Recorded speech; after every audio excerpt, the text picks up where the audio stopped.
let's get with what you need to know right now.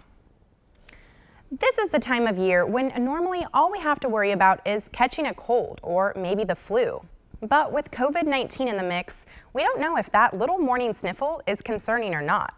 If in any doubt, definitely get the COVID test, but while you're waiting for your results, you can check out the symptoms on Kaiser Permanente's website.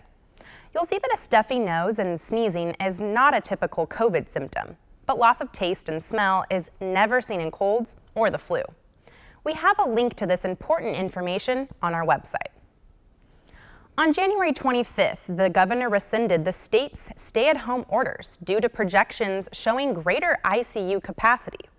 According to Eisenhower Health, Riverside County's number of hospitalizations are indeed trending downwards.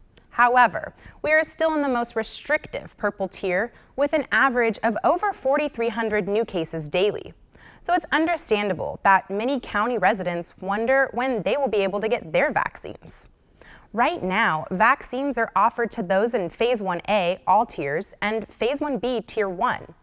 These include those working in healthcare, education, childcare, emergency services, and the food and agriculture industries. On January 14th, the county announced that anyone 65 or older can also get a vaccine. This is good news because even though these vaccines were developed quickly, they are FDA approved and proven to be safe and effective with no serious side effects. We visited one of Riverside County's first vaccine sites and met with county officials to learn more. The vaccine is one of the most important tools we have to fight the COVID-19 pandemic. Riverside County is working hard to distribute the vaccine as quickly as possible.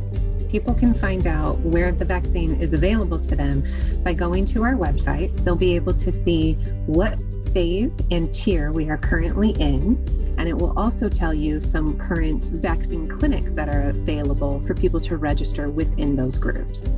As of this taping, the county's vaccine website, ruhealth.org/COVID-19-vaccine, lists 5 vaccine clinic locations. And once you come here, you have to show proof that you are who you are. We also want to remind people that if you don't make an appointment and you show up, you're not going to get the vaccine. You need to make an appointment. I am here for my first vaccine, my first shot, and I am really excited that I got to go on the first day open to seniors. This was well organized.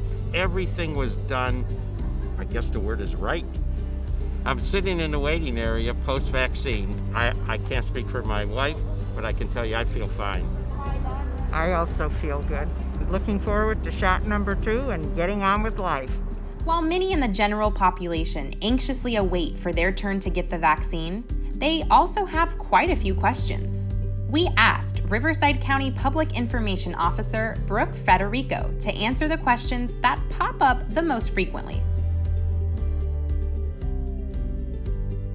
Can someone catch COVID-19 from the vaccines? No, that's not how the vaccine works, and they're highly effective at protecting people from getting viral illness from COVID-19. If I get the vaccine, do I still have to wear a mask and practice social distancing? This is a really important question and something that we want all of our residents to understand. The vaccine is just now getting rolled out into the community, and it will take time before we have a majority of the population who have taken the vaccine. So until we reach that level, it's really important that we continue to wear face coverings and keep 6 feet of social distancing from people we don't live with. It's also important because that's the immediate way we have of slowing down this virus spread. Do I need the vaccine even if I've already contracted COVID-19? We are currently recommending that individuals who have recovered from COVID-19 wait 90 days to get their vaccine shot once they're eligible. What is the cost of the COVID-19 vaccine? The COVID-19 vaccine is free. I do want to remind residents, if anyone tells them that they are offered to purchase the vaccine from any source, to be on high alert that that is a scam. That is not something that is being offered by any approved provider for the vaccine. You can keep an eye on the county website as it's updated daily, or contact your healthcare provider with additional questions. With new information on COVID-19 and the vaccine coming out at an unprecedented pace, it is important to stay in the know. You can find the link to the county's vaccine website and more need-to-know information on our Spirit of Innovation website. With states' stay-at-home orders lifted, many businesses can resume either indoor or outdoor operations. However, as stated by the Riverside County Board of Supervisors Chair Karen Spiegel, we cannot lose sight of the fact that coronavirus continues to be widespread throughout all of Southern California. It is absolutely critical that we continue to wear masks, avoid gatherings, and practice good hygiene to slow the spread. There are some new laws that went into effect on January 1st that all Californians should know about. COVID reporting is now in the law books with Assembly Bill 685. The new mandate requires businesses to notify employees within 1 business day if they have been exposed to COVID at work. I met with Human Resources consultant Jan Smith to find out more. Cal OSHA has made it really simple for employers of all sizes to go onto their website, and they provide a model COVID CPP program that covers training of the individuals at the workplace. It covers the disinfection program, sanitation program, the reporting program. The CPP outlines who is notified and how, so that employers can easily comply with the new mandate and protect their employees. Now, there's a couple of different reporting pieces to the CPP as well. And the first one is to the individuals who had exposure to somebody in the workplace who came down with the virus. The second is that they would have to notify the public health department. This is if there is what's called a major outbreak. And a major outbreak is 3 or more COVID lab confirmed tested positives within a 2-week period. The third reporting is that they must contact their workers' comp carrier for every case that's positive in the workplace. And then the fourth reporting would be on what's called the log 300. This is an OSHA log. This is not new. It's just that we're adding the COVID piece to it now. And why do you feel this sort of law was necessary to implement? I think it's to keep employees safe in the workplace. You know, we will not be able to reopen fully until we can really kind of put some boundaries around this virus in the workplace. Another new law provides expanded family leave for most workers. Previously, only companies with 50 or more employees had to offer family leave. Now, under SB 1383, employers with 5 or more employees are required to provide family leave of up to 12 weeks for those who have been with the company for at least 1,250 hours within the previous 12 months. Here's Jan Smith with more information.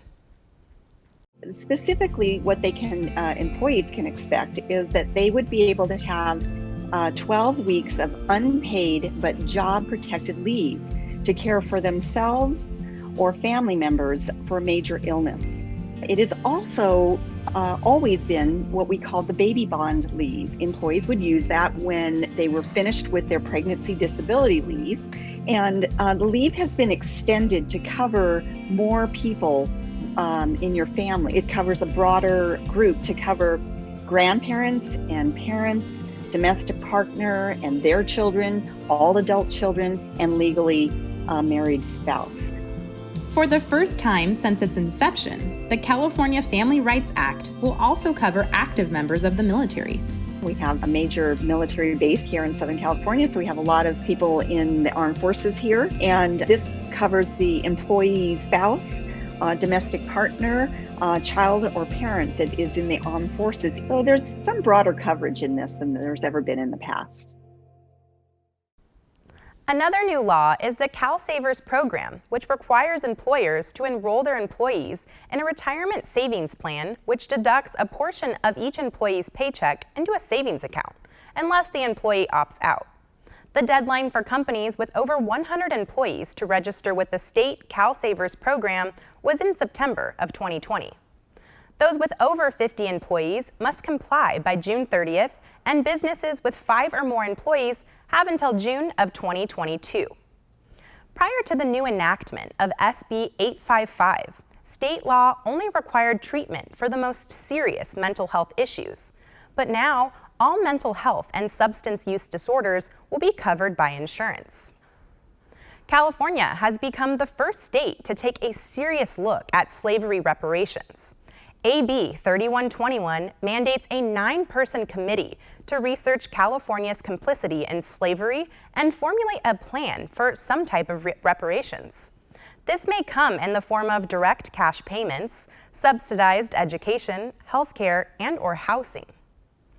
While the Riverside County sheriffs banned chokeholds in June of 2020, AB 392 and SB 230 are two new state laws that aim to improve policing and officially ban the use of two controversial and potentially deadly neck restraints. In addition, whenever an unarmed suspect is killed by an officer, the state attorney general will head the investigation into the incident. Last summer, Spirit of Innovation was on the scene to cover local protests that called for this kind of legislative change. Temecula immediately took action, as well as formed the Race, Equity, Diversity, and Inclusion Panel, also referred to as READY. They met officially for the first time on January 14th.